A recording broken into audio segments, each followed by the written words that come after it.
I stepped out of the taxi and looked up at the house I had bought for Sophie all those years ago. The sun was setting, casting a warm glow over the garden, but the sight of the front door made my heart sink. Something about it felt wrong. I opened the door and was greeted by the sound of scrubbing, hard, rhythmic, almost mechanical. I followed the sound to the main hall and froze. There she was. Sophie. My little girl who used to run to me with open arms, now on her knees, scrubbing the marble floors with a rag. She didn't even glance up when I entered. My chest tightened, disbelief and pain mixing together. How had it come to this? Mom?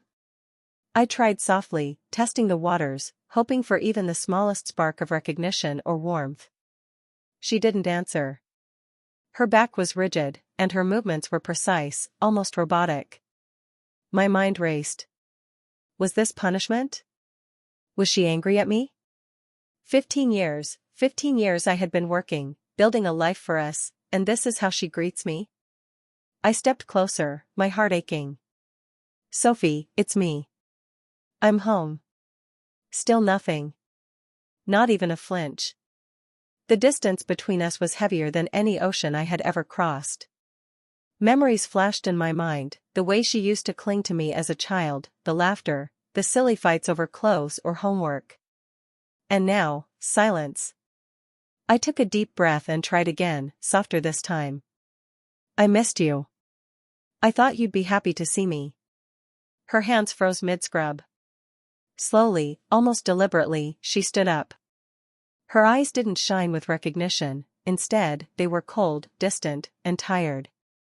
I realized then that this wasn't just resentment, this was a wall she had built, one I had unknowingly helped construct by leaving.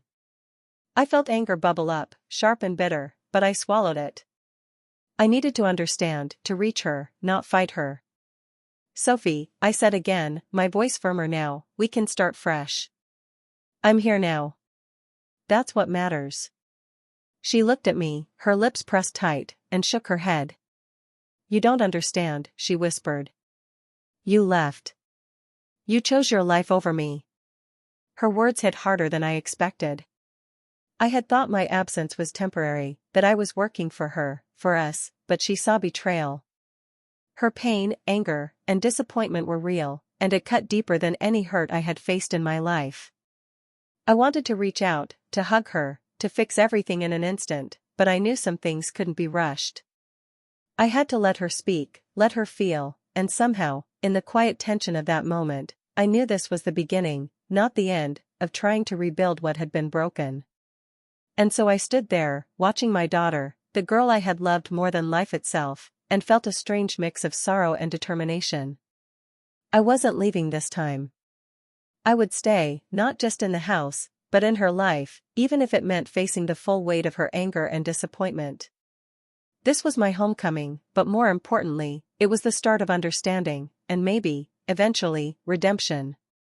I watched Sophie move through the house, her steps precise, her voice sharp as she gave instructions to the staff. Move that rug over there.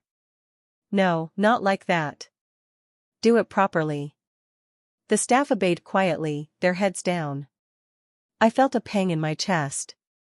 That used to be my daughter, the one who laughed at silly mistakes, the one who tripped over her own feet but smiled anyway. She didn't notice me standing there. She didn't even glance my way. My heart twisted. I had imagined this moment so many times, a warm hug, a smile, maybe even tears. Instead, there was cold efficiency, a barrier I hadn't expected. I leaned against the doorway, taking a moment to remember. I remembered her as a child, full of energy, her room a whirlwind of clothes and toys. I had spoiled her, bought her everything she wanted, tried to shield her from every disappointment. I had thought I was giving her the best life. I had been proud of her. And now, seeing her like this, so distant, so harsh, it felt like a betrayal I couldn't name. I stepped forward slowly, trying to keep my voice gentle. Sophie, I said, my words soft, hoping to reach her. Can we talk for a minute? Her head shot up, her eyes sharp. There was a flash of surprise, but it was quickly replaced by anger. Talk, she snapped, the rag clutched tightly in her hand. You mean like 15 years ago when you disappeared? Or like now, after everything? I froze. The pain in her voice was raw, cutting. She was right, I had left, I had gone away, thinking it was for the best, thinking I was building a future for both of us. But her words made me realize that what I thought was sacrifice had been experienced as abandonment. I never meant to hurt you, I said quietly. I went away because I wanted to give you a better life. I thought. You thought what? She interrupted, her voice rising. That I wouldn't notice? That I would be fine without you? That I would just accept it? Her face was red, her eyes brimming with emotion. You left, Mom. You left me. I took a deep breath, fighting back the lump in my throat. She was no longer my little girl, she was a woman shaped by years of resentment and loneliness. I wanted to pull her into my arms, tell her it was all going to be okay, but I knew that now words alone wouldn't heal this. Her anger was a wall between us, and for the first time I understood how high it had been built. I realized that rebuilding our bond would take time, patience, and understanding, not just apologies. I needed to show her, through actions, that I had returned for good, that I was willing to face the hurt I caused, no matter how much it scared me. And as I stood there, watching her storm off toward the kitchen, I knew one thing clearly: the road to reclaiming our relationship would be difficult, painful, and full of confrontation. But I wasn't going anywhere. Not this time. After the confrontation with Sophie, I decided I needed to know the full truth. Something didn't sit right, and the coldness in her eyes told me there was more beneath the surface. I started going through the house carefully, noticing small changes, valuables missing from their usual places, documents shuffled in drawers, and a few things that belonged to me gone entirely.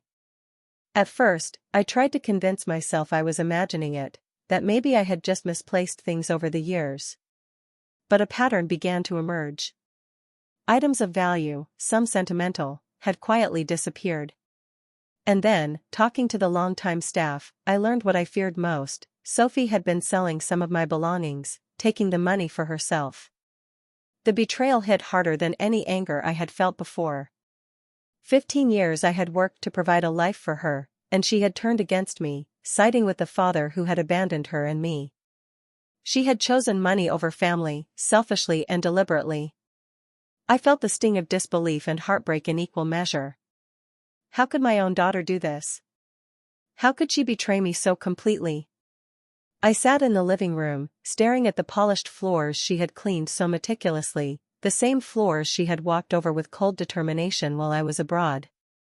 The realization that she had sided with someone who had hurt both of us, that she had secretly profited at my expense, was almost too much to bear. The years of distance had not only created silence but had allowed her resentment to grow into something dangerous. Even as I felt the raw anger and hurt, I knew I couldn't let it show too openly. Losing my composure would only give her power. I needed a plan, one that would let me reclaim control, correct the wrongs, and show her the consequences of her actions without stooping to cruelty. I had learned long ago that patience and careful strategy often carried more weight than anger or shouting. I started making subtle changes around the house, rearranging things, tightening security, and quietly documenting missing items. I watched her reactions, noting the slightest flickers of guilt or frustration, and realized that she already feared losing her comfortable control. I didn't need to yell or accuse, I just needed to let the truth and her actions speak for themselves. Inside, I was angry, deeply hurt, and betrayed, but on the outside, I remained calm, poised, and collected. I told myself that I wouldn't rush anything. Revenge didn't have to be loud or immediate, it could be precise, quiet, and devastating in its subtlety. I knew that eventually, Sophie would have to face the reality of her choices, and I would be ready. As I sat alone in the quiet of the house that had once felt so familiar, I realized something: this betrayal had awakened a resolve I didn't know I had. I wouldn't just reclaim what was mine. I would make sure Sophie understood the full weight of her actions, and in doing so, I would protect myself and the life I had built, quietly but decisively. I realized that I couldn't fully trust what I was seeing on the surface. Sophie's behavior wasn't just about anger or resentment, there was something deeper, something more calculated. I needed to understand exactly what had happened while I was away.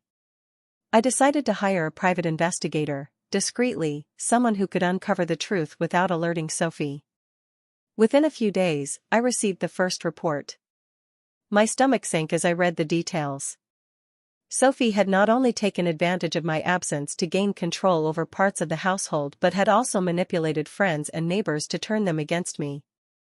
She had painted me as irresponsible, absent, and uncaring, creating a version of me that no one would question. People I had trusted now had doubts about me because of her words. I couldn't believe it.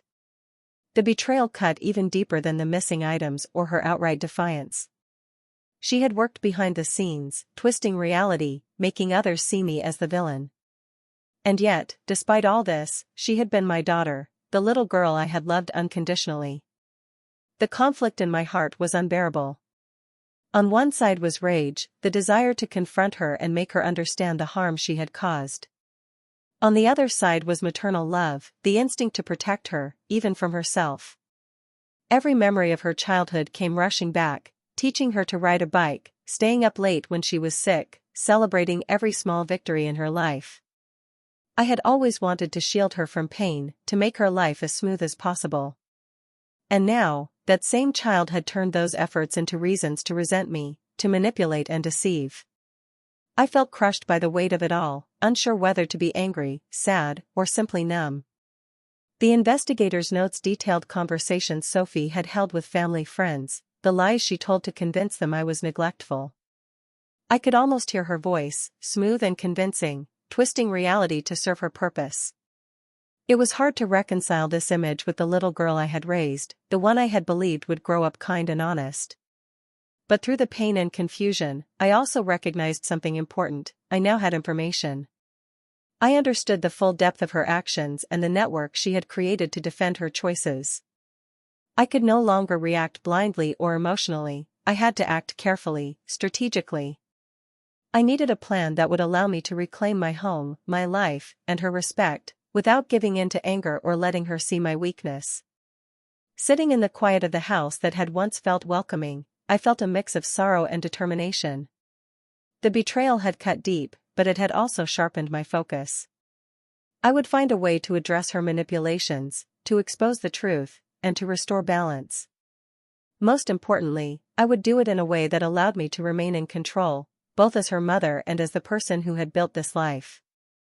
For the first time, I realized that confronting her wasn't just about anger, it was about justice, strategy, and reclaiming what had been unfairly taken from me. The game had changed, and I was ready to play. I knew I couldn't confront Sophie with anger or accusations, it would only make her defensive and stubborn. Instead, I decided to take the first steps of quiet revenge. I began subtly reclaiming control of the house, changing small things that Sophie had taken for granted. I adjusted schedules, rearranged responsibilities, and reminded the staff to follow my instructions without giving her the usual authority she had assumed while I was away. Sophie noticed, of course. She frowned when I asked her to take on additional chores, tasks that seemed ordinary but were deliberately chosen to show her the effort required to maintain a household she had always relied on others to manage. Publicly, I maintained a calm, polite tone, never humiliating her outright. Privately, however, I would smile, offer her a small word of encouragement, or hand her a cup of coffee with kindness. I could see the guilt beginning to stir in her eyes, small, fleeting moments where she realized her arrogance had consequences. At the same time, I started redirecting my resources quietly. Accounts, investments, and valuables were moved in ways she could not access. Any attempt to manipulate or take advantage of me would now meet invisible barriers. I didn't announce these changes, I simply ensured that the power I had built over years remained under my control. Sophie's frustration became palpable, though she tried to hide it behind sharp words and quick movements. Each action was deliberate. I wanted her to understand the balance of responsibility and respect without needing to humiliate her. I watched her closely, noting every small mistake, every fleeting look of doubt or hesitation. It was satisfying in a way that anger never could be, a controlled, moral revenge that allowed me to remain in charge while making her confront the consequences of her past behavior. At night, I would sit quietly in my office, reflecting on how far this house had shifted. It was no longer just a home, it was a stage for rebuilding order, a place where responsibility, respect, and accountability would be re-established. I felt a strange mixture of satisfaction and relief. I wasn't cruel, but I was firm, and that firmness carried far more weight than any shouting match ever could. For the first time in years, I felt the scales tipping. Sophie's sense of entitlement began to erode, replaced by uncertainty and a quiet recognition that she could no longer assume control. Every task I assigned, every adjustment I made, reinforced the truth: I was back, and the house, and my life, were mine. I knew there was still a long road ahead. Trust could not be rebuilt overnight, and her resentment was deep-rooted. But these first steps were crucial. They were deliberate, careful, and necessary. I could see the beginnings of change, tiny shifts in her attitude that promised she might eventually see the weight of her actions. And in that quiet control, I felt empowered. Revenge wasn't about cruelty, it was about restoring balance, protecting myself, and showing Sophie that respect and accountability were not optional. The path ahead was still uncertain, but for the first time, I felt ready to guide it. One afternoon, I invited a few of my most trusted business contacts to the house. It was a casual meeting, but I knew it was important for the future of my company. Sophie, seeing an opportunity, tried to interfere. She moved documents around, offered incorrect information, and even suggested changes to the schedule, hoping to make me look disorganized and unprepared. She thought she could outsmart me, that after all these years, she could still manipulate the situation to her advantage. I watched quietly, letting her actions unfold. I didn't interrupt at first. I wanted her to continue, to reveal exactly how far she was willing to go. It didn't take long. Her frustration grew when my contacts politely questioned the discrepancies she had created. I could see her confidence starting to falter, her carefully constructed facade cracking. Then, at the right moment, I calmly stepped in. I reviewed the documents myself, showing my contacts the correct information. I explained, with quiet authority, the way everything should have been handled. I didn't raise my voice or call her out aggressively. Instead, I exposed the truth gently, letting the facts speak for themselves. The staff, who had been quietly observing, realized immediately that Sophie had been attempting to manipulate the situation. Sophie's face went pale. She looked around, searching for support from the staff, but everyone avoided her eyes. The embarrassment was visible, burning across her features. She tried to recover, tried to explain herself, but it was too late. I had remained composed, calm, and in control, and her attempts at deception had failed spectacularly. I could feel a strange mix of emotions rising inside me: anger, yes, but also satisfaction.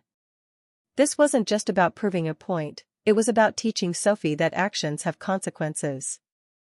She had underestimated me, assumed I would be easy to manipulate, and now she had to face the results. I didn't need to humiliate her with words.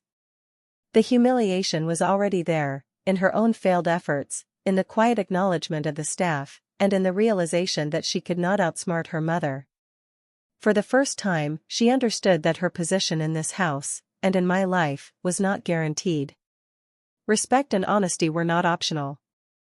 After the meeting, Sophie avoided me. She moved silently through the house, no longer speaking sharply to the staff or trying to assert control. I didn't gloat or comment, I simply observed. The shift was subtle but undeniable.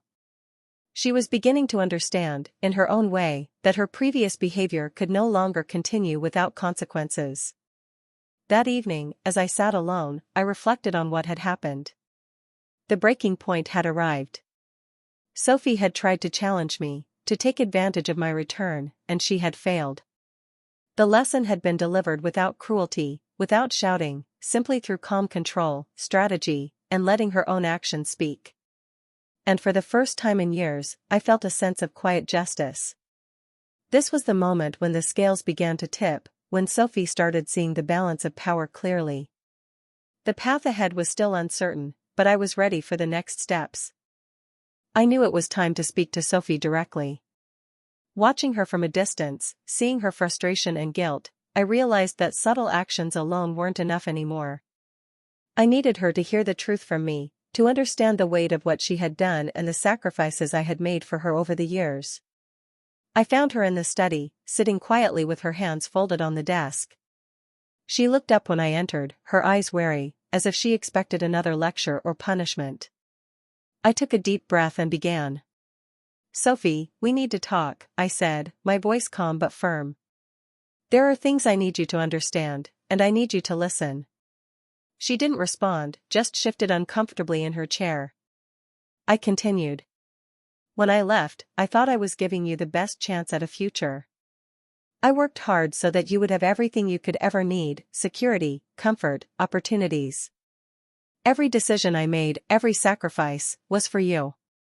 Her eyes filled with tears, but she looked away. I pressed on, "And yet, when I returned, I found you betraying that trust. Selling my belongings, manipulating friends, trying to undermine me in my own home. I raised you, loved you, and this is how you repaid me?" For a moment, silence hung heavy in the air. Then, her composure broke. She buried her face in her hands, shaking slightly. "You don't understand," she cried. "You left me. You left me alone when I needed you. I grew up thinking you chose work over me. I hated that you weren't there, and when you came back, I didn't know how to let you in." Her words hit me harder than I expected. Guilt and sorrow mixed with the anger I had felt for so long. She had built her resentment over years of misunderstanding and absence, and now it poured out in raw emotion. I could see the little girl I had once comforted, afraid and hurt, buried beneath the anger and pride. I stepped closer, placing a hand gently on her shoulder. "Sophie, I never meant to abandon you. I left to create a life where you could thrive, not to hurt you. But I see now how my absence felt like rejection to you. I need you to understand that my love for you never stopped." She looked up, tears streaming down her face, her voice trembling.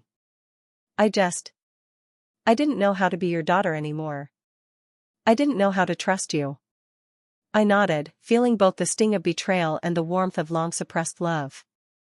"It's not too late," I said softly. "We can start again, but it has to be honest. You need to take responsibility for what you've done, and I need to be able to trust you too." We sat there in silence, the weight of years pressing down on both of us. For the first time, the raw mixture of guilt, sorrow, and love created a bridge between us. The confrontation was painful, shocking, and emotional, but it opened the door to something I had been waiting for my entire life: a chance to heal.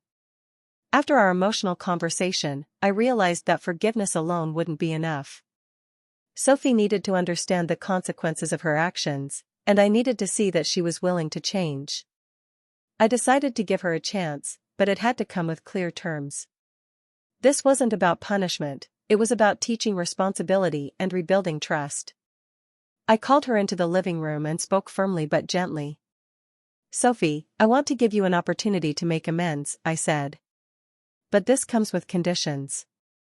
You will take on responsibilities in this house and in our lives that reflect the trust you broke. You will do them fully and honestly, without cutting corners. This is not just about chores, it's about understanding the impact of your choices." She looked at me with a mix of fear and hesitation. I could see that she was weighing her options, unsure whether to accept or resist. I continued, "These tasks are meaningful. They may feel uncomfortable at first, but they are symbolic of what you need to learn.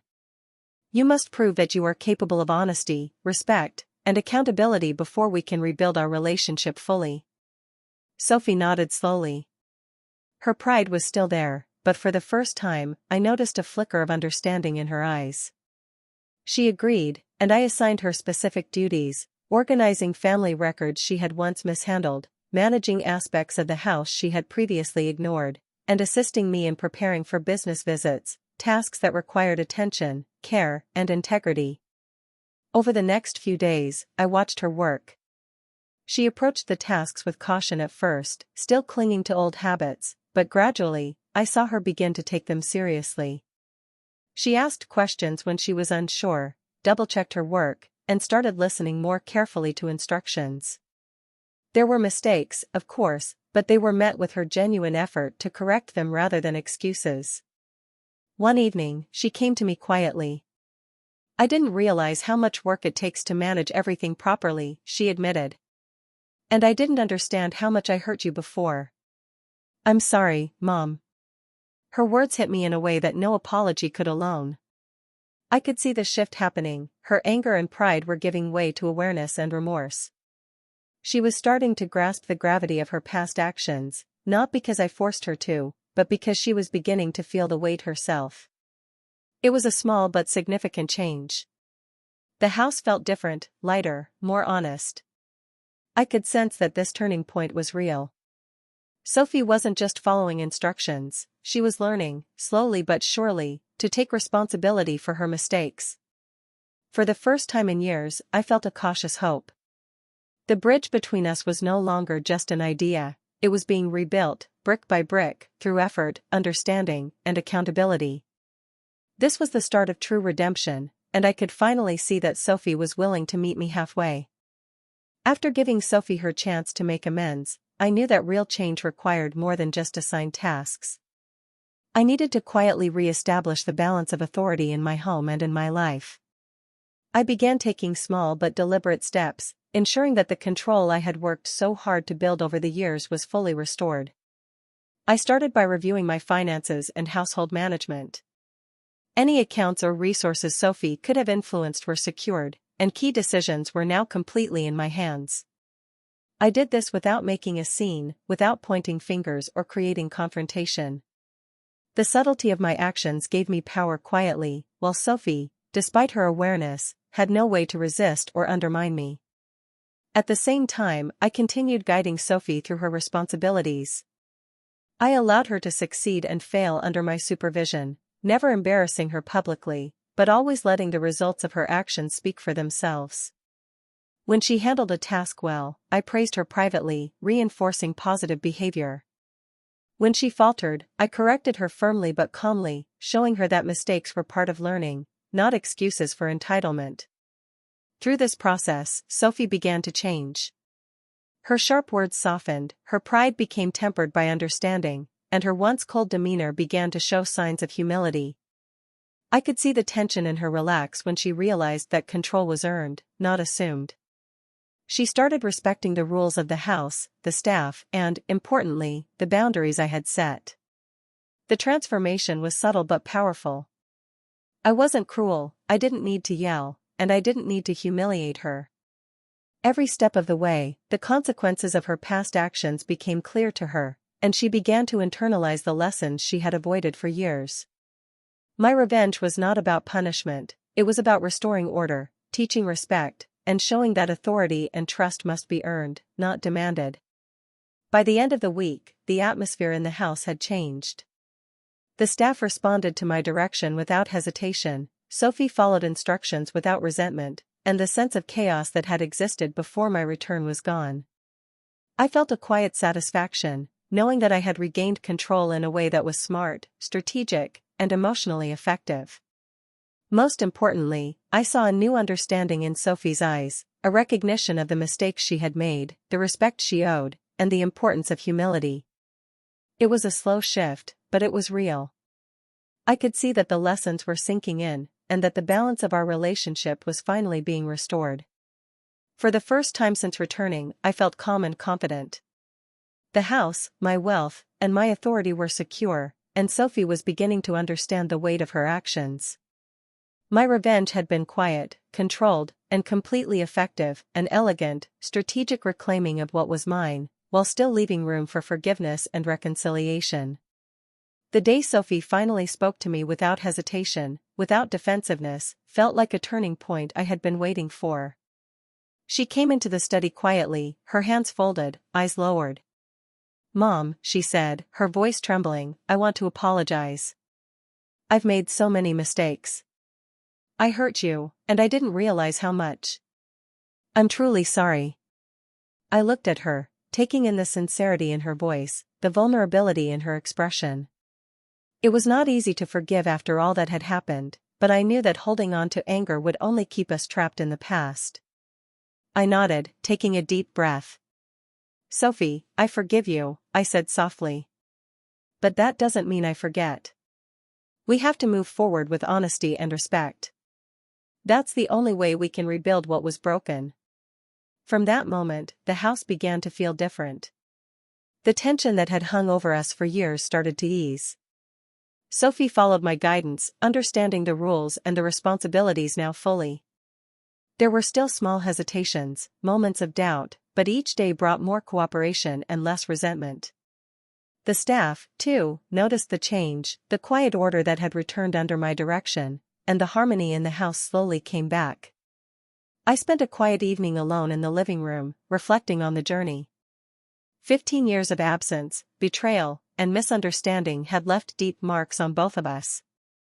Yet, the same journey had shown me the strength I had to reclaim control, the patience required to correct mistakes without cruelty, and the wisdom to guide Sophie toward understanding rather than punishing her harshly. I realized that empowerment didn't come from domination, it came from calm authority, clear boundaries, and strategic action. I thought about all the moments of heartbreak, the distance between us, the deceit, the coldness in her eyes when I returned. I thought about the quiet victories, the subtle shifts in attitude, the small acknowledgments of responsibility that showed me she was learning. And I felt a sense of satisfaction unlike anything I had imagined. This was justice, not loud or dramatic, but deliberate and complete. The mother-daughter bond we had lost was not restored instantly, but the foundation was set. Trust would rebuild gradually, and our relationship would grow on firmer ground than before. I could love her fully while still expecting respect and accountability, redefining what maternal love meant for both of us. Looking around the house, I felt a quiet triumph. The authority, the respect, and the harmony were restored. Sophie had changed, and so had I. I had learned patience, strategic thinking, and the true power of balance. The journey had been painful, emotional, and exhausting, but it led to a resolution that was deeply satisfying. And in that quiet house, I finally felt it, the weight of betrayal lifted, the sense of empowerment restored, and the knowledge that, despite the past, we could move forward with honesty, respect, and love, redefined, stronger, and wiser than ever before.